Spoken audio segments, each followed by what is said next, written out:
안녕하세요. 저는 예스24 입문 MD 손민규라고 합니다. 오늘은 50대에게 굉장히 큰 울림을 갖고 다가가고 있는 책 50에 읽는 논어라는 책으로 소개를 드리려고 하는데요. 최종엽 저자님 모시고 얘기를 들어보겠습니다. 먼저 선주님은 이 책을 어떻게 읽으셨나요? 네. 제 감상평을 먼저 얘기를 하자면 개인적인 사심을 좀 많이 담아서 읽었던 것 같아요. 제가 이제 처음 창업을 할 때 40에 창업을 했고요. 지금 한 4년 정도 됐는데요. 그때는 이제 30에 못한 일입을 40에는 해야겠다. 그러고 창업을 했는데 원래 논어를 어릴 때부터 좋아하긴 했어요. 하지만 지금 와서 다시 읽었더니 왜 이게 나이를 먹을수록 읽는지 이게 느껴졌던 게 어떤 거냐면 예를 들어서 어릴 때는 뭐 학교에서 뭐 1교시에 뭐 영어를 하고 2교시에 국어를 하고 이렇게 그냥 정해진 대로 선생님이나 부모님이 하라는 대로 살았던 것 같은데 나이를 먹고서 나이를 먹을수록 그런 게 없잖아요. 그냥 하라는 대로 사는 게 아니라 그냥 나 하고 싶은 대로 살아도 뭐라고 하지 않지만 그 책임을 온전히 져야 되다 보니까 늘 그게 부담으로 오더라고요. 그리고 회사를 운영하면서도 저한테 회사에서 제가 놀아도 아무도 뭐라고 하는 사람 없지만 그 결과를 또 제가 책임지고 사람들한테 더 방향을 제시해줘야 되는 입장이 되다 보니까 늘 이렇게 어디로 가야 될까를 고민하게 되는데 논어가 읽으면서 우리들에게 굉장히 많은 길들을 제시해 주는 것 같아요. 그래서 사람들이 나이를 먹을수록 더 논어를 읽으라고 하는 게 아닌가 그런 생각을 좀 하면서 읽었습니다. 어떻게 읽으셨나요? 네, 이제 선주님이 좋은 얘기를 많이 하셔가지고 저는 짧게 얘기를 드리면 될 것 같습니다. 그러니까 입문 책들을 많이 보다 보면 그 하늘 아래 새로운 건 없다는 말을 이제 깨닫게 되는데요.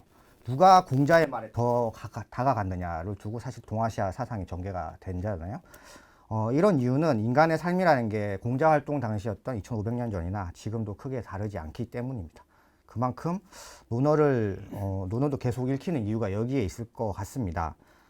특히 이 책은 50에 읽는 논어라는 제목처럼 50을 위한 책인데요. 지금 사실 대한민국에서 50대가 굉장히 불안한 위치잖아요. 그런데 이 책에서는 위안을 주는 문장이라든지 동기부여가 되는 문장이 굉장히 많습니다. 사실 아무 페이지나 봐도 좀 울컥해지는 대목이 많더라고요. 그래서 이 삶에 관한 통찰력이나 앞을 향해 나아가는 힘을 얻을 수 있는 책이라고 저는 읽었습니다. 그렇다면 저희끼리 약간 좀 재미를 위해서 책에서 한 문장씩을 꼽아봤습니다. 선주님께서 꼽아주신 한 문장 소개해 보겠습니다. 제가 꼽은 거는 가까이 있는 사람은 기뻐하고 먼 곳의 사람은 찾아오게 하는 것이다. 요거를 뽑은 이유는 회사를 운영할 때는 저희 가까이 있는 직원들을 기쁘게 하는 게 저의 소임이 아닌가 이런 생각이 들었고 멀리는 저희가 만드는 책들을 독자들이 찾아보게 하는 거 그게 이렇게 해석이 이렇게 되더라고요. 그래서 좀 더 많이 와닿았던 것 같습니다. 민규님 어떻게 읽으셨나요? 저는 92쪽에 이런 구절이 나옵니다.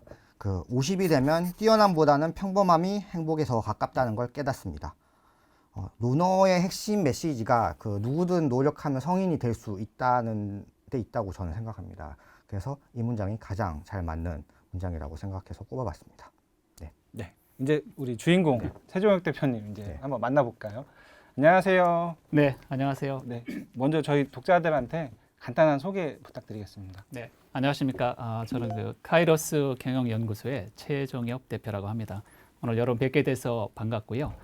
저는 전에 대기업에서 한 20년 정도 직장 생활을 했고요. 그리고 이제 제가 40대 중반에 퇴직을 해서 한 15년 정도 HR 컨설팅 회사를 서울 잠실에서 운영을 하면서 한편으로 생각을 해보니까 앞으로 이제 진짜 인생 후반전에 어떻게 살면 좋을까 이런 이 생각을 좀 해보면서 인문학을 좀 이렇게 접하게 됐고요. 현재는 이제 카이로스 경영연구소라는 브랜드로 일을 좀 하고 있으면서 강의 좀 하고요. 인문학 강의도 하고 책도 좀 쓰고 그다음에 개인별로 이렇게 약간의 커리어 컨설팅도 좀 해드리고요. 이렇게 좀 생활을 하고 있습니다. 논어에 관해서는 완역본만 해도 제가 머릿속에만 지금 떠오르는 게 한 대여섯 종 정도 되고 그렇죠. 그거 외에도 다양한 저자분들이 논어를 발췌독한다든지 많은 책을 내고 있는데요. 저자로서 고민은 이 책이 기존에 나온 책과 무슨 차별점이 있을까 이런 걸 굉장히 고민을 많이 하시잖아요. 대표님께서는 어떤 생각으로 이렇게 집필을 하셨나요? 제가 이제 이 책을 쓸 때 한 3가지 정도를 좀 염두를 뒀는데요. 실제로 이제 논어 그러면 너무 이렇게 고루하게 이 사람들이 이렇게 접할 수가 있는데 그럼에도 불구하고 논어가 현대 직장인들이나 현대인들에게 좀 실질적으로 도움이 될 수 있는 책을 이왕 쓰면은 그런 책을 썼으면 좋겠다라고 생각했던 게 하나 하고요.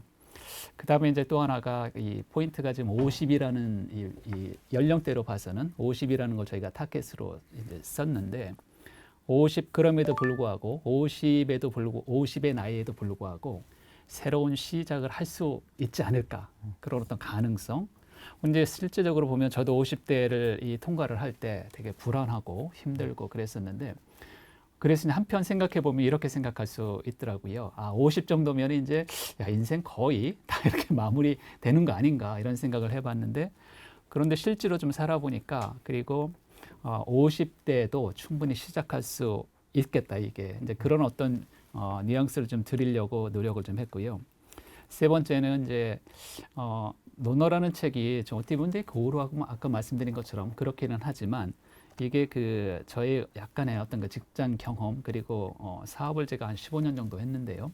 사업 경험 뭐 이런 걸 좀 거기다가 좀 넣어서 실질적으로 리얼한 이야기를 좀 풀어내고 싶다. 이제 그런 의미로 보면 이것은 뭐 이렇게 어떤 논어를 500억 구를 완역을 했던 완역본도 사실 아니고요. 어찌 보면은 뭐 이렇게 약간의 응용편, 응용본이라고 생각이 드는데 그래서 지금 말씀드린 것처럼 세 가지 정도를 생각을 해가면서 이제 처음에 기획을 좀 했습니다. 네, 그 논어에서 이제 수많은 그 구문이 있잖아요. 그 중에서 네, 제가 읽기에는 이 책에서는 참 특별히 강력한 한 문장 막 이런 식으로 이제 좀 실었더라고요. 그래서 원문에서 어떤 걸 좀 씻고 어떤 걸 빼야 될지 이런 것도 고민을 많이 하셨을 것 같은데요. 그렇죠. 네. 논어가 이제 이 어구가 논어의 제일 첫 번째 문장이 너무나 유명한 문장이었죠. 하기 시습지 불영녀로 유붕자원방내 불령낙호 인부지불원 불력군자호.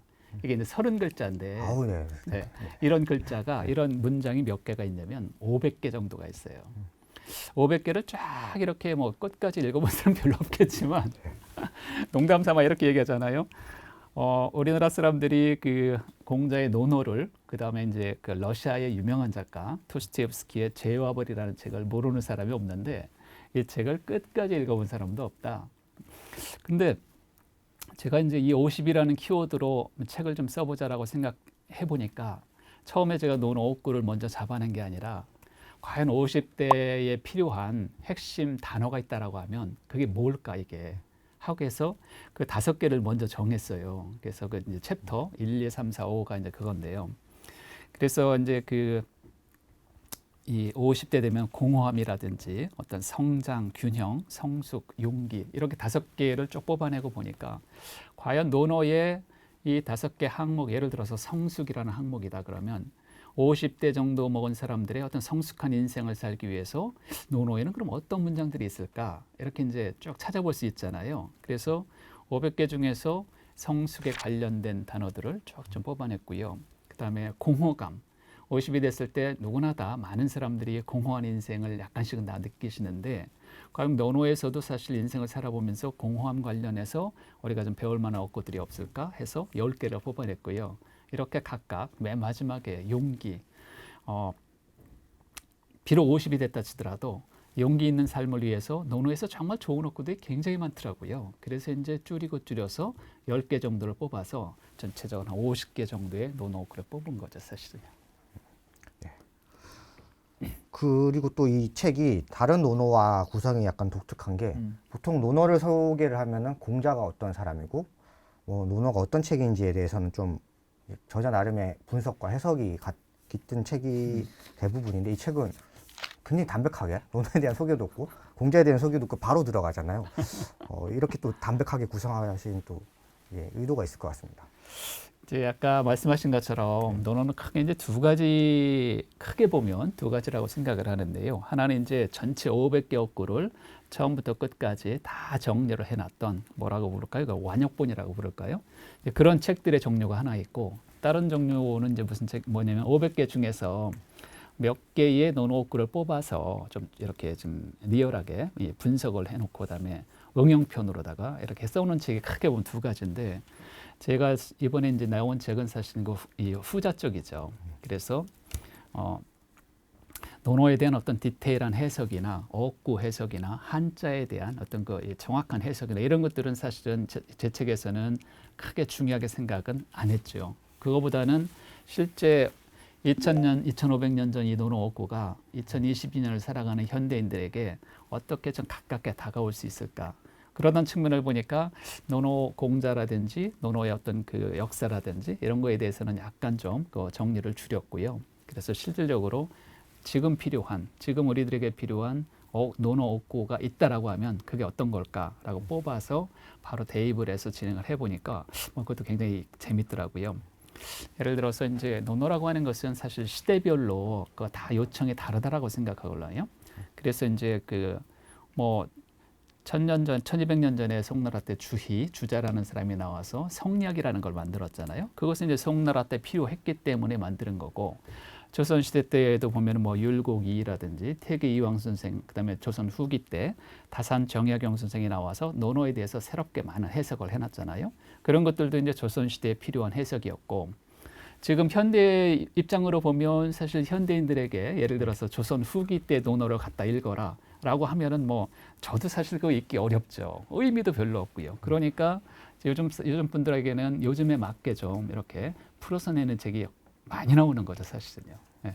근데 이게 그 말 너무 와닿는 것 같아요. 그 조선 시대에는 그 시대에 필요한 논어가 있었고, 그렇죠. 지금 시대에는 지금 시대가 필요한, 그러니까 그때의 논어나 지금의 논어가 다르다 이 말씀이신 거잖아요. 네네. 그래서 그런지 이게 시작이 보통 책들이 논어에서 해석을 한 거를 타겟 독자를 정하고 이렇게 가는 쪽으로 보통 출간의 기획이 되는데, 지금 말씀 듣다 보니까 거꾸로 50대 이렇게 내가 얘기하고 싶은 사람들을 먼저 정해놓고 그들에게 어떤 얘기를 들려줄 것인가를 먼저 뽑아서 이렇게 가신 것 같아요. 그래서 그 시대 정신이 맞아서 이게 진짜 그 초 베스트셀러가 된 게 아닌가. 네. 공감 능력이 진짜 되게 뛰어나신 것 같아요. 그 선주님이 초베스트셀러라고 아까 얘기를 하셨는데 네. 대표님은 좀 체감이 되나요? 요즘 내가 베스트 작가다 이렇게 체감. 뭐 크게 체감되지는 않고요. 네. 체감되는 면이 조금 있는 것은 어디냐면 이제 제가 강의를 좀 많이 해요. 이제 예전에는 뭐 다른 쪽 강의를 했는데 최근 몇 년 동안에 이제 인문학 논어 강의를 많이 했는데 뭐 쉽게 말씀드리면 강사료도 좀 올라가고 네, 좀, 그다음에 중요하죠. 이제 네. 강의 요청하시는 곳이 많이 늘었죠, 사실은요. 그래서 그게 이렇게 뭐 책 덕분이 아닌가 이렇게는 생각은 해요. 상반기에 이게 거의 1등인 것 같은데. 네, 인문에서 1등인 것 같아요. 네, 네. 저도 또 와닿았던 게 저도 이제 회사를 경영하는 입장이다 보니까 대표님도 이제 회사를 경영하시는 입장에서의 논어가 또 좀 달랐을 것 같아요. 그러니까 시대적인 논어의 필요성도 네. 있지만 자신이 맡은 역할에 대한 또 논어, 그렇죠. 역할마다 또 논어의 필요성이 달라지는 것 같은데, 좀 리더들한테 그러니까 대표님께서 먼저 겪어보신 그 경험을 토대로 이 논어를 좀 소개를 해주신다면 어떤 부분을 어떻게 소개해 주시면 좋을까요? 제가 이제 저도 이 회사 나와서 이제 사업을 한 15년 정도를 했었어요. 뭐 소규모긴 하지만. 네. 근데 이제 어려운 점을 저 개인적으로 생각하기에는 딱 두 가지더라고요. 하나는 이제 우리 직원들 사람에 대한 문제였고, 또 하나는 이제 업무에 대한 문제더라고요. 그래서 이제 사람에 대한 문제도 사실은 저는 그 사업을 통해서 많이 부대끼면서 많이 느꼈다라고 생각이 들고요. 그래서 뭐 특히 사람의 인간관계라든지 논어에서 이야기하는 가장 기본적인 것은 사실은 역지사지더라고요. 상대방의 입장에서 한번 생각해봐라. 그게 공자가 다른 말로 뭐 서라든지 용서의 서자죠. 그다음에 어지린자라든지 이런 게 결국은 무엇을 이야기하고자 하는 것인가? 그것은 거의 다 역지사지를 이야기하는 거예요. 제발 사람들이요, 그 사람의 입장에서 한번 생각해 보세요. 다 이거죠, 사실은요. 네. 그래서 이 논어에서는 그 어구가 뭐냐면 기소불욕, 물시어인이다. 8글자인데요. 이것은 저 개인적으로 생각하기에는 논어 500어구 중에 탑3 안에 들어가는 진짜 유명한 어구라고 생각해요. 기소불욕, 물시어인. 이게 무슨 얘기냐면 자기가 하고 싶지 않은 바를 다른 사람에게 시키지 마라. 너무 일상적인 거잖아요. 그쵸? 네. 그래서 아주 그 말을 요즘 말로 바꾸면 너무 쉬운 말이 뭐예요? 욕 듣기 싫으면 욕하지 마세요. 이거예요, 딱이요. 네. 적게 갖기 싫으면 남한테 적게 주지 마세요. 내가 거만한 게 싫잖아요. 그러면 사람들에게 거만하지 마세요. 이거예요, 딱이요. 그게 논어에서 그렇게 공자가 주장했던 저는 키워드라고 생각해요. 네. 그게 이제 인간관계에 관한 일이고 또 하나 이제 업무적으로 봤을 때는 저는 업무적으로 봤을 때 논어에서 정말 굉장히 많은 것들을 나중이지만 논어에서 많이 배웠다라고 생각해요. 그 중에 하나만 한번 말씀드려 볼까요? 네. 리더로서 정말 가져야 될 게 뭘까? 저는요, 공자가 한 번은 이렇게 얘기해요. 공자의 제자였던 염구라는 제자가 있는데 염구라는 제자가 한 번은 공자에게 이렇게 얘기해요. 비불렬자시도 역부족이야. 내가 공자님의 가르침에 대해서 기뻐하지 않는 것은 아니지만 역부족한 그 힘이 부족한 것 같습니다. 이렇게 얘기를 해요. 그렇다는 얘기는 요즘 말로 얘기하면은 사장님 이거 제가 풀어내기가 좀 사장님이 요만큼만 도와주시면 제가 풀어낼게요. 라고 하면서 이제 사실 뭐 뭘 사준다든지 돈을 투자를 해준다든지 여력만 충분히 되면 다 해줄 수 있죠. 사실은요. 하지만 처음에 이제 이렇게 뭐 규모도 별로 크지 않고 예를 들어서 환경도 안 좋고 그러면은 사실 그렇게 아랫사람들이 이야기하는 대로 다 해줄 수가 없잖아요. 네. 그러면 이제 아랫사람은 뭐를 생각을 하면서 이야기를 하는 거다라고 생각이 드냐면 자기가 설사 나중에 못해더라도 뭔가 여지를 남겨둬야 되겠다. 그렇죠. 라는 생각을 가지고 이야기할 수가 있는 거걸요 사실은요. 집에서 마찬가지예요. 아이들이 아빠 이것만 사주면 내가 공부 열심히 할게요. 라고 얘기하는데 사실은 그것 때문에 공부를 못하는 건 아니걸랑요. 그렇죠. 잘 네. 생각해 보면. 네. 근데 거기다 대놓고 이제 공자가 뭐라고 얘기를 하냐면 역부족자 중도이패. 이게 무슨 얘기냐면은 본인 입으로 나는 좀 부족하다라고 이야기하는 사람치고 내 끝까지 해내는 사람을 못 봤다. 이렇게 얘기해요.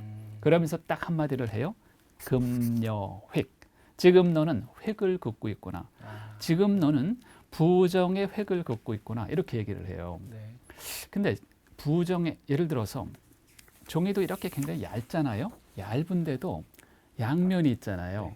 양면이 있는데 내가 어느 면을 그 세상의 어떤 일도요. 어떤 사안도 회사에서 하는 어떤 일도요. 다 양면이 있다라는 거예요. 그래서 내가 이렇게 얇은 것도 양면이 있으니까 긍정적인 면을 취할까? 부정적인 면을 취할까? 이거 지금 선택해 두 쪽 다 똑같은 거예요, 사실은요. 그런데 내가 부정을 선택하잖아요. 그러면 그 일은 안 된다라는 거예요. 특히 리더가 금여획, 부정의 획을 긋잖아요. 네. 그러면 진짜 안 되더라고요. 제가 이제 그 조금 약간의 짧은 사례를 말씀드리면 회사 매출이 내가 잘못한 것도 없는데 좀 떨어질 것 같은 느낌이 들 때가 있더라고요. 그렇죠. 그런 느낌이 들면 여지없어 다음 분기에는 떨어져요. 네. 왜 그런가를 봤더니 그런 느낌이 들잖아요. 그러면 저희 이제 직원들이 와서 아 사장님 이거 같이 한번 풀어봅시다 이렇게 얘기했을 때 저의 반응이 어떻게 나오냐면 아 그거 제가 해봤어요. 시간 낭비하지 말고 포기하고 다른 거 하세요. 이렇게 나오더라고요. 네. 그러면 그 일이 내가 정말 발벗고 났으면 풀릴 수도 있었을 텐데 안 풀리는 거예요. 그 100%안 돼요 그거는요. 네. 그러니까 리더가 가져야 될 생각이 뭐다? 긍정의 획을 그어야 된다. 저는 이 그 논어의 이 어구에서 그 이후로 생각해 보니까요. 많은 도움을 받았던 것 같아요. 제가 실제로 안 된다 치더라도 네. 오케이 한번 해봐야 되겠다. 될 수도 있다 이게. 라고 생각해서 하면은 리더가 그렇게 나가잖아요. 네. 네. 그러면 이제 팔로워들도 따라오게 돼 있더라고 보니까요. 그래서 지금 말씀해주신 부분이 저도 이제 책을 읽을 때 네. 책이 나오잖아요. 네. 읽는데 저는 생각을 선을 긋거나 그러니까 공자가 제자한테 얘기하는 거니까 선을 긋고나는 말하는 게 공자한테 감정이입이 돼서 직원들이 선을 이렇게 못한다고 얘기한다고 생각했는데 그걸 거꾸로 저한테 적용을 했었어야 되는데 그 생각을 못했었네요. 지금 말씀을 듣다 보니 아 나한테 적용을 했어야 되는데 네, 이런 생각이 드네요. 네, 네. 본문에 퍼스널 브랜드 말씀을 하셨는데 네. 요게 이제 그 사람들이 생각할 때 50 아까도 초반에 말씀해 주셨지만 50은 조금 늦은 거 아닌가 이런 생각하는 사람들이 좀 있을 것 같아요. 근데 이제 저는 그렇게 생각하지 않지만 정말 저는 그렇게 생각하지 않거든요. 저는 네. 이제 50 이후에 인생 이막을 사시는 분들을 많이 만나서 충분히 가능하다 이렇게 생각을 그렇죠. 해요. 네. 근데 이제 많은 분들이 여전히 요 벽을 못 깨는 것 같아서 요 부분에 대해서도 좀 같이 한마디 해주시면 좋을 것 같습니다. 네. 그 만약에 정말 40에도 그게 만약에 안 됐고 50에도 안 됐다라고 가정을 해보면 그러면 언제 하려고 60대, 그렇죠. 70대 이건 더 어렵잖아요, 사실은 지금보다. 그러니까 늦었다고 생각할 때가 저는 빠르다라고 그런 말 뭐 유명한 말이죠. 네, 네. 근데 지금 50에도 저는요 충분히 가능하다 이게라고 생각이 드는데요. 그래서 이제 필요한 게 딱 이제 두 가지인데요. 하나는 강점을 어떻게 선택할 것인가, 자기 브랜드를 어떻게 선택할 것인가, 이것을 어떻게 강점을 강화시킬 것인가, 두 가지인데요. 전 이 두 가지가 조금 건방지게 들리실지 모르겠는데 두 가지가 5년이면 가능하다라고 생각하걸라요. 시간적으로 보면. 그렇지 50세라고 하면 55세 정도까지만 좀 전략적으로 하게 되면 본인의 브랜드를 전 충분히 만들어낼 수 있다라고 생각하거든요. 그러니까 5년이면은 뭐 그렇게 긴 시간은 아니잖아요. 네, 네. 그런데 이제 아까 말씀드린 것처럼 두 가지가 문제인데 무엇을 할 것인가, 선택, 어떻게 할 것인가, how 그거죠 사실은요. 네. 그럼 그런 분들한테 이 논어 말고도 다른 고전들도 많은데 그렇죠. 특별히 논어를 더 추천하시는 이유가 있을까요? 논어는 제가 조금 읽어보니까 굉장히 그 현실 리얼리스트예요. 공자가 리얼리스트, 현실주의자예요. 네, 맞아요. 사실은요. 이 노자와 장자하고는 너무 다르죠. 결이 다르죠. 네. 그러니까 물론 우리가 이제 정말 복잡하고 이럴 때는 장자 계열 쪽으로 책을 읽어보고 이렇게 좀 손으로 놓는 듯한 그런 느낌을 충분히 가질 필요도 있지만 실제로 이제 지금 치열하게 살아가는 현대인들 입장에서 보면 저는 공자의 이 현실주의가 훨씬 더 체감적으로 가깝게 온다라고 생각해요. 예를 들어서 제가 뭐 장자나 노자를 많이 읽은 건 아니지만 그 노장 세상을 읽어보고 순간적으로는 도움이 되게 돼요. 마음도 이렇게 내려놓게 되고. 하지만 그래서 어쩌라고 한 달, 두 달, 세 달, 1년, 2년, 3년 지나가는데 어떻게 할 거예요? 경제 돈은 별로 없는데. 근데 사실은 우리가 현대인들이 누구나 다 한 달에 200, 300, 400, 500 돈은 있어야 되잖아요. 그래야 사람 구실을 할 수 있는 거고 뭔가 또 미래도 한번 생각해 볼 수 있는 건데 그게 안 되니까 지금 굉장히 어려운 거잖아요. 그런데 그것도 안 되는 입장에서 그냥 다 놔버린다? 이건 말이 안 되는 거죠, 사실은요. 안 그런- 와닿지 현실에. 예. 그러니까 그럴 바에라 공자가 얘기했던 현실주의, 그러니까 뭐 현실주의라기보다는 아주 정말 쏙쏙 필요한 단어들이 문장들이 논어에는 너무 많아요. 500개 어구 중에 다 필요한 건 아니지만 그 중에서 뭐 한 30개라도 아니 한 3개라도 정확히 저희가 인지만 할 수 있다라고 하면 굉장한 도움을 많이 받을 수 있기 때문에 저는 50대 뭐 연령대를 구분하는 건 아니지만 뭐 어느 연령대라도 그게 정말 필요하다라고 이 논어만큼 정말 필요한 책이 제가 좀 많이 읽어보니까 별로 없는 것 같아요, 사실은요. 네. 사실 뭐 저는 인터넷 서점에 있으니까 그런 독자들이 어떤 책을 얼마나 많이 사는지를 보잖아요. 아직도 논어가 훨씬 더 많이 좀 팔려요. 도덕경이나 뭐 장자분도 팔려요. 근데 이게 책이라는 게 사실 그 책의 좋은 점 때문에 팔리기도 하지만 이게 사회적인 분위기의 반영이기도 하잖아요. 그러니까 제가 어렸을 때 생각을 해보면은 공자가 죽어야 나라가 산다라는 책이 있었습니다. 네, 굉장히 과격한 제목이었고 내용도 과격했어요. 네. 그게 한 3, 40년 전, 20, 30년 전의 책이었던 것 같고 지금은 이 50에 읽는 논어가 굉장히 또 그보다 더 많은 인기를 누리고 있는데요. 그러니까 이 논어는 그대로인데 대한민국 사회가 이걸 어떻게 받아들일지에 대한 사회적인 현상은 분위기는 좀 달라진 것 같아요. 그리고 대표님도 이런 거에 대해서 좀 한번 생각을 해보신 적 있을까요? 네. 저도 이제 그 아까 말씀하셨던 그 책 공자가 죽어야 나라가 산다라는 책을 나중에서야 보긴 봤는데 제 느낌은 이래요. 물론 저도 어렸을 때 이 좀 이렇게 가부장적인 그런 어떤 이 가족 그런 위계라든지 군대 가서도 군대에서도 마찬가지였고요. 그다음에 사회에서도 비슷했죠. 그런 것들이 다 우리가 또 학교에서도 뭐 당파라든지 이런 거 이제 많이 배웠잖아요. 잘못된 교육이죠, 사실은요. 근데 그런 걸 많이 배웠는데 그런 것들은 사실 조선시대 때 받아들였던 제가 생각하기에는 공자의 논어 혹은 공자의 유학이 아니라 그것은 그 주자의 성리학을 받아들인 거라고 저는 생각을 해요. 조금 이렇게 논어를 많이 읽어보니까요. 주자의 성리학과 공자의 유학은 다르다고 생각해요, 저는요. 근데 아까 말씀드린 것처럼 송나라 때는 송나라에서 필요했기 때문에 성략이라는 것으로 체계적으로 만드는 거고요. 조선시대에는 조선시대에 맞게 또 성략을 받아들여서 그 체계에 의해서 국가를 운영을 했던 거잖아요. 그 운영 체계가 지금 예를 들어서 이제 대한민국에 이렇게 넘어오면서 물론 이제 각종 법규라든가 이런 거야 다 현대화가 됐지만 사람 속에 남아 있는 어떤 그런 것들은 그게 내려왔기 때문에 아마 그 시절에는 이 책의 의미가 좀 있었을 거라고 생각해요.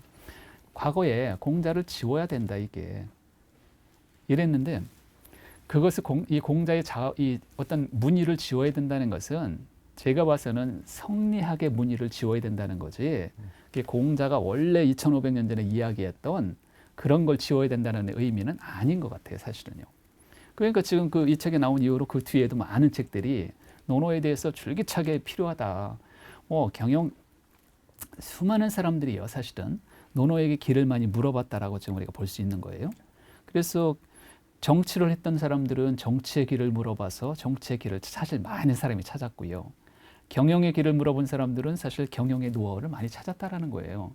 인생의 길을 물어본 사람들도 나타나진 않지만 많은 사람들이 도움이 되었다라고 얘기를 하는 거잖아요.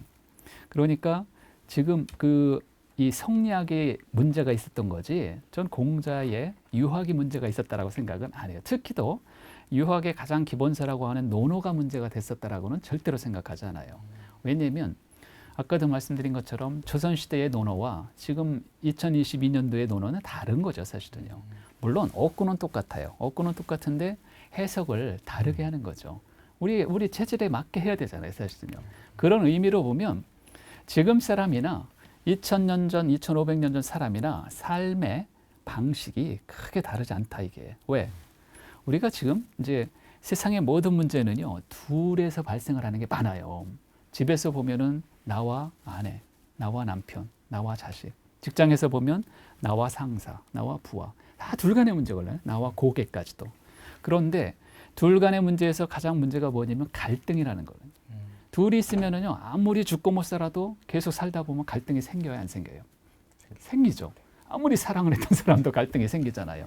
그걸 어떻게 풀어낼 거냐, 이게. 그것은 지금이나 2500년 전이나 전 똑같다라고 생각해요. 그러니 가끔은 우리가 현대적인 좋은 것들도 많이 있지만 옛날 과거 사람들은 어떻게 살았을까 도대체. 이 갈등의 문제를 어떻게 풀어냈을까 이거를. 그런 거 가끔 가다가 고전을 통해서 저희가 한 번씩 찾아서 아 맞다. 나도 좀 그래야 되겠다라고 해서 마음이 살짝 이렇게 풀린다라고 하면 그건 굉장한 도움이라고 생각해요. 그런 의미가 있다라고 생각해요. 저는 그 논어의 말에서도 그 좀 마음이 풀리기도 했지만 이 책의 굉장히 좀 큰 장점 중에 하나가 대한민국의 50대 중년 남자의 초상을 정말 솔직하게 고백하신 거라고 생각하거든요. 그러니까 네. 50대가 되면 엄청 일했는데 회사에서 나가라고 하고 집에 갔더니 막 들어오지 말라고 하고 이거 내세울 건 또 취미도 하나도 없는 이런 게 이게 50대 중년 남자들의 모습으로 묘사가 되잖아요. 네. 근데 심지어 또 그걸 대표님의 인생이었다고도 이제 좀 약간 그렇게 암시하는 부분이 있었는데 이거 좀 이렇게까지 솔직하게 고백하기 쉽지는 않았을 것 같거든요. 막 가족이 이거는 좀 섭섭해할 수도 있을 것 같아요. 그런데요. 우리 보통 이제 술 마시고 그러면 술자리에서 친구들이나 동료들 간에 이런 얘기 많이 하잖아요, 사실은요. 나 죽겠다, 미래가 불안하다, 이렇게 많이 하는 그런 쪽으로 이렇게 받아들이시면 좋을 거라고 생각이 들기도 하고요. 네. 또 하나는 이제 제가 이제 50대를 이미 지났고 지금 이제 60대 중반 정도로 살아가고 있는데 한 10년 전쯤의 이야기이기 때문에 이게 지금 해도 크게 저는 문제가 되지 않을 것 같다라는 생각을 쓰면서 그리고 이제 또 하나는 이런 얄팍한 어떤 느낌도 있었어요. 뭐냐면 이거 내 이야기를 여기다 쓰지 않으면 이 글이 겉돌 것 같다 이게. 다른 사람의 이야기를 아무리 갖다 정교하게 내가 붙인다 하더라도 이것은 느낌이 다를 거라는 게 느낌이 들더라고요. 그래서 뭔가 과거도 한번 저도 정리도 해보고 그다음에 제가 생각할 때 저랑 비슷하게 느끼는 사람들이 그래도 꽤 있지 않을까. 왜냐면 저도 그 50대를 지났으니까. 그래서 이제 그런 측면으로 조금 썼던 거죠. 근데 이게 꼭 50이 아니라 나이를 들면서 많이 느끼는 공감되는 지점들이 되게 많이 나왔던 것 같아요. 그리고 이제 특히나 이제 또 그 중에 기억이 나는 게 이게 나이 들수록 사람들이 인간관계가 좁아지고 자꾸 이렇게 어떤 이렇게 섬에 갇히는 듯한 느낌, 그렇죠. 외로움을 자꾸 느끼게 되거든요. 그런 거에 대해서도 되게 공감되게 많이 말씀을 해주셔서 그 부분도 잠깐 소개를 해주시면 되게 좋을 것 같습니다. 우리가 이제 우스갯소리로 이런 얘기가 있어요. 20대들은 답이 없고 10대들은 철이 없고 20대는 답이 없고 철이 없고 30대는 집이 없고 40대는 틈이 없고. 왜 40대 틈이 없을까? 바쁘죠, 사실은. 바쁘기 때문에 너무 이 시간이 없는 거죠. 우리나라 가장 이 인구의 중심 나이가 42세 정도라는 통계 있더라고요. 그러니까 40대는 조직에서도 가정에서도 국가에서도 사실은 이 중추적인 사람들인데, 이 사람들이 전후 좌우 볼 겨를도 없이 무지하게 열심히 이 일을 하면서 살기 때문에 틈이 없다라고 얘기를 일단 우스갯소리로 하는 거잖아요. 그럼에도 불구하고 50이 되면은요, 이 일이 없어진다는 거예요. 많은 사람들이. 그러니까 60이 되면은 일이 없어지면 뭐가 없어져요? 돈이 없어지죠. 네. 돈이 없죠, 사실은요. 70이 되면 이제 즐거움도 좀 없어지고, 80이 되면 힘도 좀 빠지고, 이렇게 좀 부정적으로 보면은 이 10년 차별로 이제 그런 이야기들이 나오는데, 틈이 없다. 그 다음에 일이 없다. 이 문제가 뭐냐면요, 왜 우리가 틈이 없을까? 왜 일이 없을까? 물론 바쁘게 살기 때문에 그렇기는 한 건데, 거기서 저도 이제 그 과정을 겪었습니다만, 40대, 50대 지나면서 되게 허무하기도 하고요. 내가 정말 누구를 위해서 이렇게 열심히 뛰었던 것인가? 나는 정말 어찌 보면은 회사가 1순위였고요, 진짜로. 가족이 그나마 2순위가 된 거고요. 저의 꿈과 저의 목표는 정말 3순위, 4순위였잖아요. 이렇게 많은 사람들이, 가장들이나 뭐 남성이나 여성이나 마찬가지죠. 가장 역할을 하시는 분들이 그렇게 인생을 치열하게 삶에도 불구하고 50, 60대면은 정말 너무 허무해지고 이렇게 되는 건데, 거기엔 좀 문제가 있다라고 생각해요. 왜 그런가, 그게. 왜 그럴까요, 그게 도대체.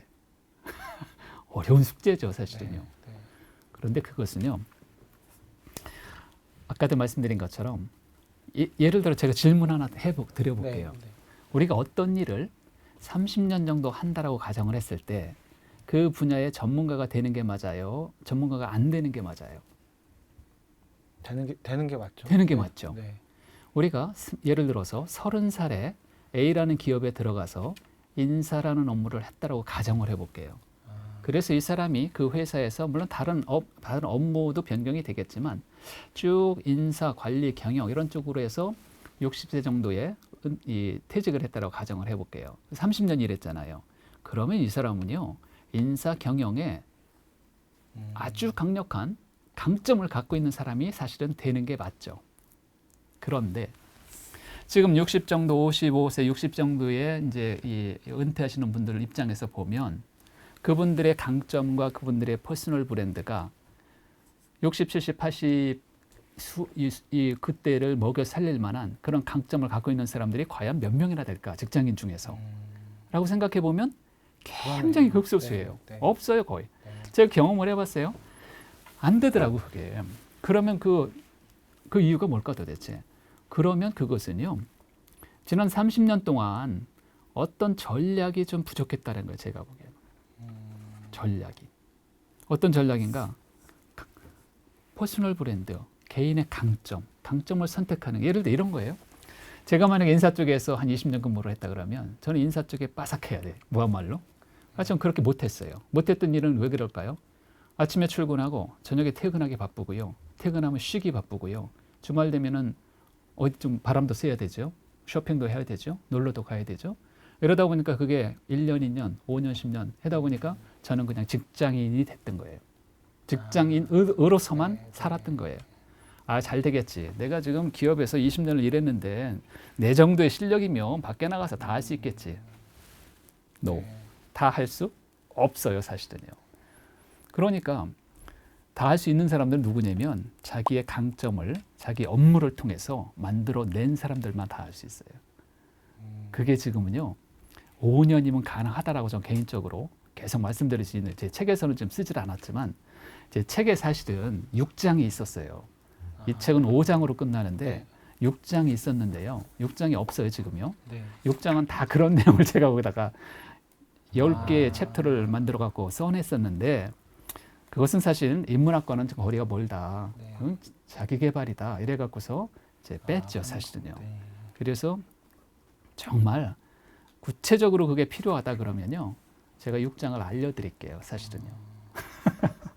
아 근데 너무 와닿는 게 그렇죠. 30년을 살아서 자기 분야의 스페셜리스트가 돼야 되는데 그냥 직장인으로 산 거잖아요. 30년을. 생각해 보면 저희도 이제 출판계에 있으면 성공한 분들을 이렇게 만나다 보면 대부분의 공통점이 그냥 다니는 게 아니라 회사를 다니면서 자기만의 이렇게 색깔 있는 뭔가를 날선 뭔가를 준비하는 사람들 그런 사람들이 나중에 결국 잘 되더라고요.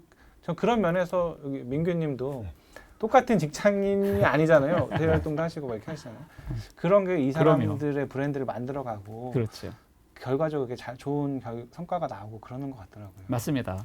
가장 좋은 거는 자기 업무 캐터고리 안에서 그 중에 한두 네. 개를 잡아서 네. 그거를 점점 보강을 시키고 강점화 시켜갖고 목표를 이렇게 잡으시면 돼요. 내가 이 분야에 대해서는 국내 탑 10 안에 들겠다. 딱 그거 하나면 돼요. 그러면 이러는 거죠. 탑 10이 되기 위해서는 어떻게 해야 될까? 방법은 수만 가지가 있는 거잖아요. 그렇죠. 네, 네. 그러니까 그 목표가 사실은 필요하다 이게라고 생각해 볼 수 있을 것 같아요. 요즘에 그러면 이제 특히 어떤 사람들한테 그러니까 그냥 특정 50대로 특정 짓지 말고 조금 더 노노가 더 필요한 사람들 그러니까 연령으로 하지 않고 옆으로 봤을 때 약간 어떤 사람들이 조금 더 노노가 더 필요하다고 느끼실까요? 노노는 이제 사실 젊은이들은 노노에 대한 뭐 한문도 사실은 전혀 접하지를 않았고 노노 그러면 되게 좀 고리타분하잖아요. 이래서 좀 접촉하기가 사실은 되게 어려울 것 같아요. 젊은 사람들이. 그런데 또 웃긴 거는 옛날에 조선시대 때 누가 노노를 가장 많이 읽었는가? 누가 많이 읽었겠습니까? 애들이 가장 많이 읽은 거예요, 사실은요. 아이들이 요즘으로 생각해 보면. 왜냐면 조선시대 때 다 결혼을 15세, 20세 그 가운데서 많이 했잖아요. 그 사람들이 예를 들어 이런 거 7살에 천자문을 띄고요. 천자문을 10개월이면 띄었대요, 옛날 사람들이.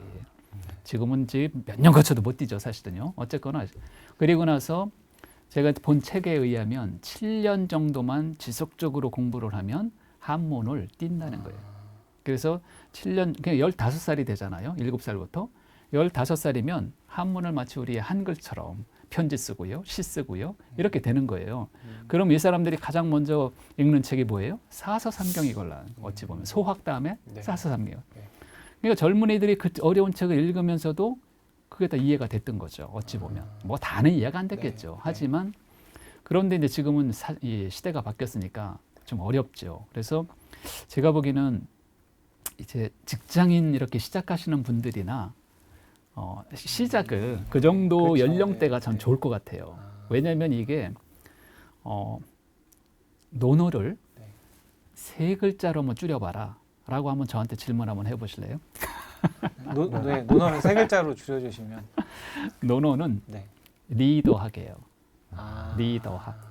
그러니까 옛날에는 논어는 군자학이라고 그랬어요. 네, 맞아요. 네. 군자를 영어로 뭐라고 번역을 했는가 봤더니 젠틀맨 이렇게 번역을 해서 미국 사람, 외국 사람들, 서양 사람들은 그 신사라고 본 거죠. 근데 저는 이제 제가 논어책을 쓰면서 제가 가끔 뭐라고 썼냐면 리더 이렇게 봤어요. 리더. 네, 여기도 혼용해서 쓰셨더라고요. 네, 리더라고 좀 많이 썼어요. 왜냐하면 우리나라 대통령도 리더고 꼭 사회에서 회사에서 사장님도 리더고 우리 과에서는 과장도 리더고요. 우리가 둘 이상만 있으면 그 중에 한 명은 자연스럽게 리더 역할을 하잖아요. 그러니까 아니 요새는 혼자 살아도 리더예요 사실은. 무슨 그렇죠, 리더? 네. 셀프 리더. 그러니까 리더를 꿈꾸는 사람이다. 아니면 조금이라도 다른 사람보다 앞서서 나가고 싶은 생각이 요만큼이라도 있다. 이러신 분들은요. 논어를 읽으셔야 돼요. 그럼 논어를 누가 읽어야 되는가? 사실은 다 읽어야 돼요. 다. 왜? 우리는 말은 그렇게 안 하지만 다 리더가 되고 싶은 사람이 아닐까요? 사실은 현대인들이. 뭐 진짜 앞에 나가서 막 이렇게 하는 리더도 리더지만 그렇게 안 살아도 리더로서 충분히 인생을 멋지게 살아갈 수 있잖아요. 그러면 노노에는 그 리더가 되는 네, 네. 방법과 리더가 되는 절차와 리더가 가져야 될 자세와 태도와 애티튜드, 생각 이런 것들이 너무 많아요 거기에. 맞아요. 네. 그러면 물론 요즘에 이제 리더학이라는 게 서양에서 많이 들어와서 좋은 것들도 많이 들어왔지만 노노보다 좋은 리더십 책은 저는 없다라고 생각해요. 그러니까 리더가 필요한 사람들은요 노노를 다 읽어야 되겠다라고 저는 개인적으로 생각을 해요. 아, 그게 아까 앞에서 말씀하셨던 기존에 이제 많은 정치하는 분들도 논어에서 답을 찾아왔고 경영하는 분들도 논어에서 답을 찾아왔고 이런 식으로 각 분야의 모든 리더들이 논어에서 답을 찾아서 자기 길을 갔던 것 같아요. 네, 그게 여기 녹아 있어서 그런데 이제 조금 어려운 것은 이 논어라는 책이 이제 책마다 다르기는 하지만 현대인들이 가끔가다 처음 접하고 이러니까 되게 딱딱하고 네.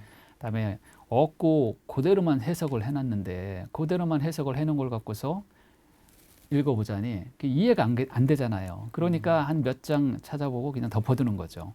덮어두면 그냥 거기서 끝이고요. 처음 예를 들어서 단 한 억구라도 이게 의미 있게 나한테 와서 이렇게 느낌이 있다. 그러면 전 그 됐다라고 생각해요. 한 억구라도. 근데 이제 그런 책을 찾기가 사실은 그렇게 쉽지는 않죠. 네. 요즘은. 네. 아, 근데 논어는 되게 많을 것 같아요. 저도 읽으면서 이렇게 접어놓긴 했는데 이게 처음엔 접다가 이게 자꾸 접히더라고. 너무 많이 접히는 거야. 그래서 중간에 그냥 접는 마음을 얘는 안 접어도 될 것 같아. 일부러 안 접고 그러다 이제 얘는 무조건 접어야겠는데 싶어서 접은 것만 요만큼이거든요. 네. 그러니까 사람들이 많이 와닿을 것 같아요. 그냥 한두 문장이 아니라 살면서 어떻게 보면 논어가 고전의 적자가 적자 생존이라는 말이 있잖아요. 그러니까 그 예전부터 내려온 책들이 굉장히 많은 책들이 있었는데 사람들이 읽으면서 자꾸 지금 시대가 바뀌어도 재해석되고 지금에 와서도 자꾸 와닿고 해서 계속 그 효용 가치가 유지가 됐던 게 그런 게 이제 논어, 뭐 노자 이런 식으로 살아남아서 고전이 된 게 아닌가. 그리고 그렇지 않은 애들은 없어졌을 거고. 그러니까 어떤 분이 이렇게 얘기하시더라고요. 고전이 되려고 하면 어떤 책이든지 최소한 100년은 먹어야 된다. 네. 그래서 1922년도 이후에 나온 책들은 아직 고전의 반열에 못 올라갔다라는 거예요. 그쵸. 아무리 네. 좋은 책들. 네. 거기에 비하면 이 논어는 거기에 25배 정도의 가치가 있는 거예요. 2500년이나 묵은 거니까. 네. 만약에 이게 쭉 읽으면서 내려오면서 가치가 떨어지고 이거는 진짜 안 맞다 이거. 이러면 중간에 없어질 수도 있는 거죠. 그쵸, 중간에 맞아요. 없어진 책이 한두 권이겠습니까? 엄청나게 무지하게 많죠. 많은 네. 책이죠. 네. 하지만 많은 사람들이 이걸 안 없애고 지속적으로 쫙 논어를 해석을 무지하게 많이 해놓은 책들이 굉장히 많잖아요. 네. 그렇다는 것은 수많은 사람들한테 영향을 끼쳤다라는 거죠, 사실은요. 그러니 요즘도 마찬가지죠. 우리도 뭐 우리가 스마트폰을 쓰고 뭐 핸드폰에다가 이렇게 아주 첨단을 달리는 것처럼 생각을 하지만 아까도 말씀드린 것처럼 기본적인 문제에 들어가 보면은요 똑같다는 거죠, 사실 사람의 문제로 들어가 보면. 그렇죠. 네. 고민하는 게 이렇게 첨단 기술 막 이렇게 왔어도 예나 지금이나 어느 정도 비슷한 고민들을 하고. 그렇죠. 네. 사실 공자 논어 관련해서는 좀 이제 사성사 쪽으로도 저희가 특별히 볼 수 있는 게 그러니까 이제 유럽의 근대성 같은 게 유럽 애들이 그냥 잘나서 그렇게 된 걸로 많은 사람들이 아는데 사실 그 유럽의 이제 볼테르 같은 계몽주의자들이 네. 당시에 이상적으로 봤던 사회가 중국 사회였어요. 그렇죠. 예. 맞아요. 공자가 이제 합리적이라고 네. 해가지고 네. 그래서 사실 유럽의 그 계몽 정신도 공자의 영향을 받았고 그 뒤에도 오면은 강유의 같은 사람은 공자 교를 만들어야 된다고 얘기를 하면서 중국의 이제 근대에 대한 그쵸, 네. 이제 뭐 네. 하고 맞아요. 그래서 예. 사실 저희는 공자의 많은 영향을 아직도 받았죠. 맞아요. 고루한 한자 때문만이 아니라도 예. 그러니까 어찌 보면 그 요즘만 사실은 논어가 이렇게 이제 이 고전이 동양 고전이 잘 안 읽혀지는 건데 지식인들은 서양의 지식인이나 뭐 동양의 지식인들은 사실은 논어 사서삼경을 다 읽고 있다라고 저는 개인적으로 생각해요, 사실은요. 뭐 우리나라 정주영 회장님도 그러시고요, 이병철 회장님도 마찬가지시고요. 경영에 어찌 보면 뭐 대가잖아요, 이분들이요. 네. 그 이분들이 써놓은 자서전을 보면은요 논어에 대해서 칭송이 대단해요, 사실은요. 그러니까 이미 이렇게 뭔가 이렇게 한 획을 그으신 분들은 그렇죠. 네. 노노를 네. 지금도 아마 많은 분들이 이렇게 겉으로 드러내진 않지만 많은 기업가 분들이나 아주 훌륭한 뭐 정치인 분들이나 이런 분들은 아마 이 노노를 집에다 두고서 충분히 매일 읽고 있지 않을까 이런 생각 해볼 수 있습니다. 그런 면에서 근데 또 너무 어려운 논어는 읽기 힘든데 얘는 정말 소프트하게 해놓으니까 오히려 50에 읽는 논어라고 돼 있지만 젊은 친구들이 읽어도 되게 잘 와닿고 이해하기 되게 쉽게 해놓으신 책이 아닌가 그런 생각이 드네요. 사실 뭐 저희가 지금까지 얘기했던 게 막 이 책이 개인의 스탠스, 뭐 개인의 자세 같은 것만 뭔가 다룬 것처럼 좀 얘기를 드렸지만 책을 보면은 사실 그 대표님께서 이 세상에 대한 고민을 그쵸, 하는 장도 네. 있잖아요. 이제 일단 논어 자체의 탄생이 굉장히 이제 계속 싸우던 시대에서 탄생한 그런 고전이고 제가 읽었던 또 인상적이었던 대목은 그 175, 175쪽에서 177쪽까지 있던 그러니까 군군 신신 부부 자잘 이 네. 부분을 얘기하는데 대표님께서 기기교교라고 또 말씀을 해주셨어요. 그래서 뭐 기업은 기업다워야 된다, 학교는 네. 학교다워야 된다 네. 이런 얘기를 하셨는데 나에 대한 고민도 해야 되지만 논어를 읽으면 결국 우리 공동체가 돌아가는 데 대해서 그렇죠. 고민도 해야 될 것 같은데 맞아요, 맞아요. 대표님께서 요즘 어떤 좀 고민이 있습니까? 우리 세계에 대해서. 네. 저는 이제 뭐 이렇게 크게 어떤 이 고민을 한다라기보다는 이제 전 사실 포인트는 개인에 사실 맞춰져 있고요. 제 고민은요. 그래서 제가 직장 생활을 했던 사람 중에 한 명이기 때문에 똑같이 직장 생활을 10년, 20년을 하더라도 좀 전략적으로 해보자. 거기에 되게 고민이 사실 많이 하고 있고요. 그것을 그렇게 일을 하는데 어떤 이제 사람들이 이럴 때가 있잖아요. 일은 열심히 하는데 어느 날 갑자기 뒤돌아보면 마음이 되게 허전할 때가 있어요. 내가 누구를 위해서 그다음에 무엇을 위해서 이러는 것일까라 그렇게 허전할 때가 있을 때 그럴 때 노노의 몇 개의 억구들을 정말 좀 평소에 담아둔 게 있다라고 하면 전 그거를 믿을 수 있을 거라고 생각해요. 이게 종교는 아니지만 나를 이렇게 다잡아줄 수 있는 근데 그런 것들을 좀 이렇게 사람들에게 단 3개라도 단 5개라도 꾸준하게 좀 알렸으면 좋겠다 이런 생각 개인적으로 갖고 있고요. 또 하나 이제 기업도 마찬가지고 그다음에 정치도 마찬가지고요. 이렇게 리더로 나서시는 분들이 사실은 어떤 분들은 리더로 안 나섰으면 좋겠다라는 분들이 사실 많아요. 네. 우리 사회에 보면은 그분들이 논어를 읽으시면 정말 좋을 것 같아요. 논어 속에는 리더에 대해서 몇 개가 나오냐면 500개 중에 107번이나 나와요. 뭐에 대해서 나오는 군자에 대해서 나오는 게 사실 군자. 군자는 어떻다. 예를 들어서 군자 불기 딱 4글자 나오잖아요. 4글자. 이 군자 불기만 제대로 해석을 해도 저는 훌륭한 리더가 될 거라고 생각해요. 군자는 그릇이 아니다. 이건데요. 그 뜻이라기보다는 군자는 그 쓰임새가 한정된 그릇과 같은 존재가 아니다. 이게 체인지업을 변화 가능한 변화를 해나가는 사람이야말로 군자다. 그러니까 군자를 리더로 바꾸면 리더는 그 쓰임새가 한정된 사람이 아니라는 거예요. 왜? 3년 전의 모습과 지금의 모습이 똑같다? 그 리더가 아니라는 거예요. 더 심하게 말씀드리면 1년 전의 모습과 오늘의 모습이 똑같다? 그 리더가 아니라는 거예요. 물론 우리가 하는 일이 직업이 똑같고 업무가 똑같아서 일은 똑같죠, 사실은요. 하지만 3년 전의 모습, 3년 전의 그거보다는 무엇인가 조금 더 발전돼 있어야지. 1년 전보다는 무엇인가 조금 더 변화돼 있어야지. 이렇게 발전과 변화를 꾸준하게 추진하려고 하는 사람이 군자고 그런 사람이 리더라고 한다라고 하면 군자 불기는 정말 대단한 뜻 있는 논어 억구 중에 논어 500개 억구 중에 가장 짧은 억구가 뭐예요? 군자 불기예요. 딱 4글자예요. 이 4글자만 가지고도 수없이 많은 것들을 생각해 볼 수가 있겠더라고요. 제가 책에도 조금 썼습니다만. 또 리더를 뭐라고 얘기하냐면 이거 오늘 한도 끝도 없어요. 100가지를 얘기를 하려면. 하지만 또 하나 말씀드려 볼게요. 리더는 선행기헌 이후 종지하는 사람이다. 이게 뭐예요? 리더는요. 자기가 하고 싶은 말을 선행, 먼저 행하는 사람이라는 거예요. 우리 일반적으로 리더는 밖에 나와서 말을 많이 하잖아요. 리더들은요. 그러면 자기가 진짜 해보지도 않고 자기 경험도 안 해보고 이런 사람들이 설선수범 해보지도 않고 말로만 이렇게 얘기하잖아요. 그럼 그 이야기를 듣는 팔로워들이 그걸 알까요? 모를까요?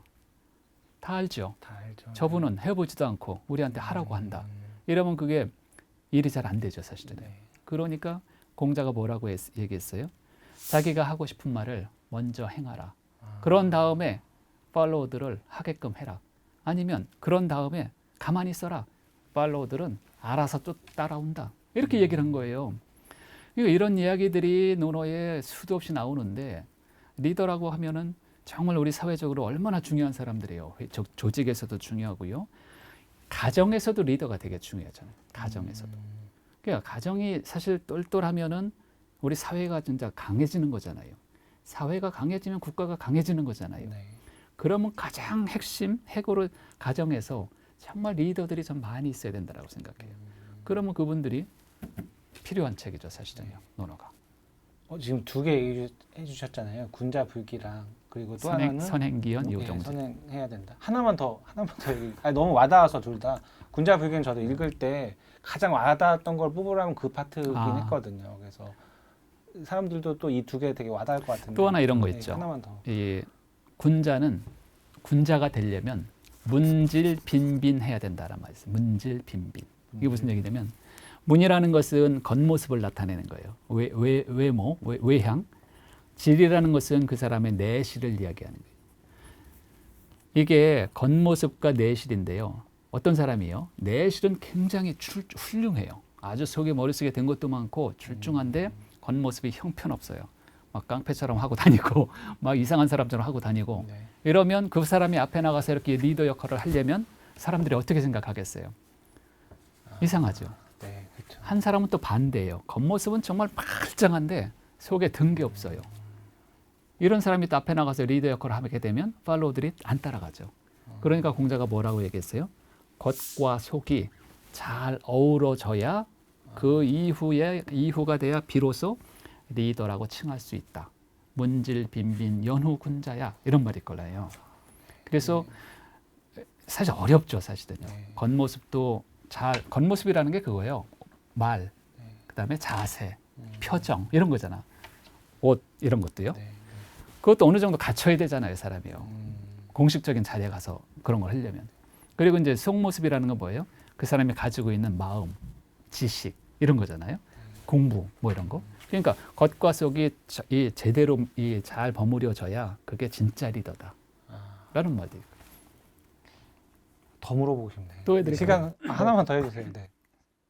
정말 중요한 얘기를 하나. 네. 이거 시간이 좀 걸리는데 한번 네. 이 네. 논어의 첫 번째 어구가 하기 시습지 불영녀로 배우고 때때리기만 있던 기쁘지 아니하라. 유붕자원방내 불령났고 멀리서 친구들이 찾아오면 이 또한 즐겁지 아니한가. 인부지불원 불력군자호. 사람들이 나를 알아봐주지 않아도 거기에 대해서 크게 화내지 않는다면 이 또한 군자답지 아니하랴. 이거예요. 30글자가. 논어의 첫 번째 이 어구는요. 논어 500어구를 다 포함하고 있어요. 논어 다른 어구를 다 잊어먹어도 첫 번째 어구 30자만 제대로 해석을 하면 논어는 전 패스라고 생각해요. 왜 그럴까? 논어는 리더학이라고 말씀드렸잖아요. 리더가 되기 위한 3단계를 논어에서 이야기를 하고 있어요. 첫 번째 어구에서. 학이 시습지, 학습이라는 말이 이미 2500년 전에 나온 말이에요. 리더가 되기 위해서 제일 필요한 게 뭔가? 저는 학습이라고 생각해요. 1단계가 학습이에요. 우리가 공부하지 않고 리더가 된 사람이 단 한 명도 없을 거라고 생각해요, 사실은요. 그죠? 네. 아니, 책상에서 하는 공부가 다는 아니에요. 이것도 공부지만 사회를 통해서, 수련을 통해서, 책을 통해서 공부잖아요. 리더가 되려면 많이 알아야 되잖아요. 네. 자, 2단계 뭐다? 유붕자원방내 불령났고 멀리에서 친구들이 찾아오면 이 또한 즐겁지 아니한가? 여기서 벗붕자인데요. 벗붕자라는 것은 좀 확대 해석하면 나랑 직장에서 같이 일하는 동료들, 부하사원들, 상사들, 함께 같이 조직에서 그룹에서 같이 일하는 사람들, 이 사람들과 모였을 때 우리가 사실 직장이라고 하는 게 늘 즐겁지만은 않잖아요. 얼마나 스트레스 받을 때가 많아요. 하지만 리더라고 하는 사람들은 같이 일하는 사람들, 동료들 이런 사람들과 만났을 때 즐거움을 만들어낼 수 있는 역량을 가져야 된다 이게 라고 생각해요. 네. 두 번째 업구가. 그래야 즐거운 거니까. 그러려면 어떻게 해야 돼요? 그 역량을 키워야지요. 그럼 마음 공부도 해야 되고요. 그다음에 사람에 대해서 이해도 해야 되고요. 이런 것들이 논어에는 무지하게 많이 나온다니까요. 3단계 인부지불언 불력군자오. 사람들이 나를 알아봐 주지 않아도 거기에 대해서 크게 화낸다거나 역겨워하지 않는다면 리더라 부를 만하다. 이렇게 얘기해요. 우리 보통 사람들은요. 내가 과장인데, 내가 사장인데, 내가 회장인데 왜 사람들이 나를 제대로 알아봐 주지 않을까? 많이 알아봐 주지 않으면은요. 무지하게 화가 나요. 속으로 사실은요. 그죠? 정당하게 대우받지 못하면 화가 나요. 하지만 리더들은요. 정말 리더다운 리더는요. 사람들의 평가에 대해서 그렇게 좌지우지하지 말아라. 내가 가는 길이 맞다라고 하면 누가 뭐라고 평가해도 그럴 수 있지. 그 사람 입장에서 보면. 하지만 난 내가 가는 길이 올바라. 근데 이상한 길로 가면 안 되죠. 사실은요. 가는 길이 올바르다 그러면 주체성을 가지고 가야 된다는 거예요. 그러면 거기서 뭐가 필요해요? 그래서 맨 마지막에 군자라는 말이에요. 인부지불언 불력 군자호. 그래서 논어의 목적어는요. 군자예요. 군자를 리더로 바꾸면은요. 논어의 목적어는요. 리더예요. 리더가 되기 위한 3단계가 하기편 1장에 이미 다 들어있어요. 자, 나머지 499장은 뭐다? 학습에 대해서 61번이 나와요. 그 다음에 어지린 자, 사람의 마음에 대해서, 뭐에 대해서, 특히 어지린 자에 대해서 100번 이상이 나와요. 군자에 대해서 아까 말씀드린 것처럼 100번 이상이 나와요. 이미 500개 중에 300개가 이거예요. 나머지 200개? 뭐 옛날 사람들 이야기이기 때문에 뭐 안 읽어도 돼요. 어찌 보면. 이러면 이게 논어예요. 사실은요. 이게 책에서 나왔던 얘기들이 이렇게 중간중간 섞여 있는데 이렇게 들으니까 다르게 느껴지네. 뭔가 다시 읽어야겠네. 특강을 듣는 느낌. 네. 잘 들어주시니까 네. 재밌네요. 그런데 이제 얘에 대해서 계속 집착한 게 성리학이 약간 이렇게 보면 되는 거거든요. 성리학. 네. 성리학은 제가 뭐 정확히 많이 알지는 않지만 네. 제 입장으로 말씀드리면 이 약간의 역사가 있어요. 뭐냐면 이 송나라가 그 당나라 이제 뒤에 이제 당명 송이잖아요. 당나라 때 불교가 들어왔어요. 불교가 들어오니까 당나라에서 불교가 이렇게 융성하게 된 거야. 그러니까 유학을 공부했던 사람들은 뭔가 이렇게 좀 축소가 되는 듯한 느낌 받잖아요. 이래서 유학도 이 이론을 좀 체계화를 시켜야 되겠다라는 생각을 송나라 때 주자가 한 거예요. 송나라 왕이 시켰겠죠, 사실은요. 이러니까 왜 사람들이 불교는요 이 이론이 명확해요. 척척척 맞는다고요. 하지만 이제 유교는 그때까지만 해도 유학은 이 이론이 별로 없었어요. 그러니까 성리학, 뭐 주기설, 주리설 이런 것만 나오잖아요. 그러면서 이론화를 그러니까 유학을 이론화를 시켰어. 그러니까 이 이론이 들어가니까 이게 이제 주기설, 믿는 사람 주기설이 최고, 주리설, 믿는 사람이 이게 또 최고. 이러니까 이게 조선에 들어오면서 뭔가 좀 퇴색이 된 거죠, 사실은요. 고도로 형이상학적이고 막 그거예요. 일반인들. 네. 근데 저는 유학은 그렇게 형이상학은 아니라고 생각해요. 왜냐하면 아까 말씀드린 것처럼 정말 우리가 사회에서 바르게 살아가는 리더가 사람들 앞장서서 일을 할 수 있는 그런 군자가 되려고 하면, 리더가 되려고 하면 제발 좀 이렇게 하세요. 욕 듣기 싫으시죠? 그럼 좀 욕하지 마세요. 좀 이거예요. 없어요. 그거 이상이 없어요. 그게 역지사지죠, 사실은요. 그런데 역지사지가 가장 어려운 것 중에 하나죠, 사실은요. 그러니까 계속 유학은 현실적으로 가리킨 거고, 그다음에 이제 뭐 기독교라든지 이런 종교들은 이제 종교적으로 그걸 얘기한 거죠. 대접받고 싶은 대로 대접해라. 이거 이제 성경에 나오는 말이잖아요. 똑같은 내용은 똑같은 비슷한 거네요. 얘기죠. 똑같지는 않지만 비슷한 얘기죠. 네. 또 불교도 마찬가지예요. 제발 좀 자비를 베푸세요. 이런 거잖아요. 자비가 뭐예요? 다른 사람에게 다른 사람을 좀 가엽게 여겨서 뭔가 이렇게 사랑을 나눠줘라. 이런 얘기잖아요. 네. 이러니까 사실 그러니까 종교에서는 그걸 종교로 푸는 거고요. 그다음에 유학에서는 저는 현실로 좀 푸는 게 아닌가 이렇게 생각해 볼 수 있어요. 약간 아직도 한국에서는 제사를 많이 하니까 막 유교하면은 제사 이렇게 세 번 돌리고 이렇게 생각하는 데 있는데 이 책을 읽어야지 좀 유교에. 근데 많이 그러니까 아까 말씀하신 조선의 그 논어와 지금의 논어가 다르고, 그러니까 아까 공자가 죽어야 나라가 산다 그 시대만 해도 그 그렇죠. 성리학적 문화나 이런 게 남아 있을 때고, 그때랑 맞아요. 지금이랑 또 그 시간이 지나면서 또 많이 지금은 그런 느낌은 좀 없는 것 같고, 그래서 시대가 바뀐 게 그 논어를 읽는 책도 이렇게 바뀌어온 게 아닌가 그런 생각이 좀 드는 것 같아요. 아, 저 이거 꼭 개인적인 궁금한데 네. 듣다 보니까 그러니까 똑같은 논어여도 누가 어떤 해석으로 해주느냐에 따라서 들리는 게 다르게 들리잖아요. 그렇죠. 그런 것처럼 그러면 이제 대표님이 요거를 쓰셨으니까 다음 책을 또 궁금해할 것 같아요. 사람들이 혹시 이제 다음 책을 쓰고 계신지 혹은 뭘 쓰실 계획이신지 이런 게 좀 궁금해요. 다음 책은 제가 뭐 구체적으로 물론 지금 쓰고 있는 책은 있는데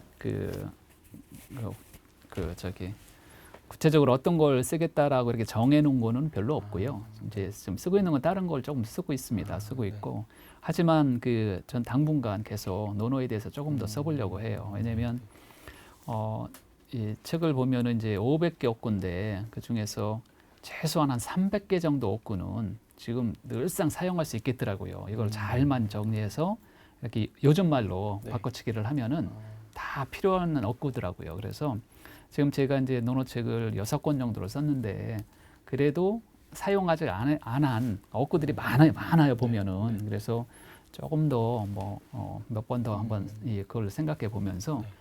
한번 써볼까 이런 생각 가지고 있습니다.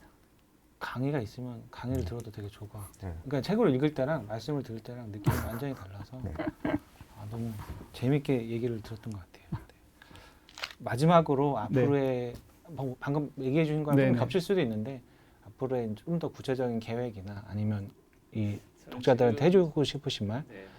일단 이제 논어 강의가 되게 많이 늘어났어요, 사실은요. 그래서 물론 전부터 저는 이제 강의하는 거 개인적으로 좋아하고 이래갖고 강의는 계속 좀 하려고 생각 중에 있고요. 또 하나는 강의도 강의지만은 이제 실제적으로 이 직장인들이나 혹시 저처럼 저의 그 과거를 이 직장 생활을 하셨던 분들이나 약간의 사업 이렇게 하셨던 분들이 실질적으로 인생 후반전을 어떻게 좀 계획을 하면 좋을까?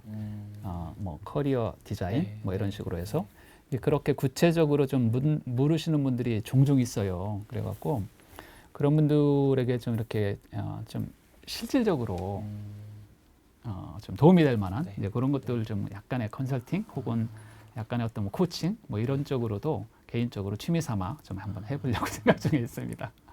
그것도 사람들이 많이 궁금해할 것 같아요. 사람들이 다 걱정하는 게 이제 50 이후의 삶에 그렇죠. 대해서 퇴직 이후 뭐 해야 되나 이 걱정을 전 많이 조금 안타까운 게 우리는 다 물론 다는 아니지만 대다수의 사람들은 충분히 잘 해낼 수 있을 거라고 저는 생각해요. 왜냐하면 이제 저도 사실은 조금 해내고 있는 과정이 있는 거잖아요. 그래서 저도 이렇게 해냈다라고 하면 조금만 더 이렇게 알려드리고 좀 격려해드리면 정말 가능하면 우리가 딱 한 번 사는 인생인데 조금 더 자기가 하고 싶은 쪽을 접하면서 조금 더 행복하고요, 조금 더 자유롭고 이런 삶을 살고 싶어하는 거잖아요. 그렇죠. 네. 그런데 그게 뭐 여러 가지 의의에서 지금 잘 안 된다라고 이렇게 공허감도 느끼고 불안감도 느끼고 이러는 거잖아요. 하지만 그거 뭐 이제 50 뭐 꼭 50이 중요한 건 아니지만 인생 후반전에서 그럼에도 불구하고 할 수가 있겠다 이게 할 수 있겠다 할 수 있어요 사실 할 수 있을 것 같아요. 그러니까 이제 그런 느낌들을 많이 이야기를 사실 해드리고 싶어요. 그리고 해내는 사람들이 많아졌으면 좋겠어요. 해낼 수 있다라고 생각하고요. 그런 사례들을 모아서 또 그럼요. 사람들한테 알려줘도 또 그것도 또 많은 도움이 될 것 그렇죠. 같네요. 네. 우리 사회에 보면은 그러신 분들이 이 요소에서 많이 계실 거라고 생각해요, 사실은요. 저도 이제 출판계에서 자꾸 그런 분들을 만나다 보니까 생각보다 기회가 많구나라는 거를 느끼면서 대신 또 반대편으로는 많은 사람들이 이렇게 많은 기회를 이게 아는 만큼 보인다고 그냥 자기가 살아온 그 어떤 테두리 안에서는 안 보이거든요. 죽었다 깨어나도 안 보여요. 그리고 봐도 그게 그건지 모르고 그러면 이제 누군가가 옆에서 대표님처럼 이렇게 그러니까 이렇게 조언을 해주실 수 있는 분이 있으면 그분들한테 참 많은 도움이 되지 않을까 이런 생각이 듭니다. 네. 앞으로 목표 아닙니까? 이 채널은. 그렇죠. 네. 우리 채널 그렇게 다양한, 가야겠네. 네. 네. 우리 채널 그렇게 가야겠네. 네. 네. 알겠습니다. 오늘 그러면 이렇게 너무 좋은 말씀 해주셔서 감사하고요. 이렇게 불러주셔서 고맙습니다. 네, 아닙니다. 네. 저 이거 다시 오늘 주말에 다시 봐야겠어요. 지금 봤는데 네. 얘기를 듣고 보면 또 안 보인 게 보일 것 같아서. 필사를 하면서 봐야 돼. 필사까지는 내가 못할 것 같고 너무 악필이라 다시 한번 읽어보면서 다음에 또 만나길 고대하겠습니다. 네, 고맙습니다. 오늘 감사합니다. 감사합니다.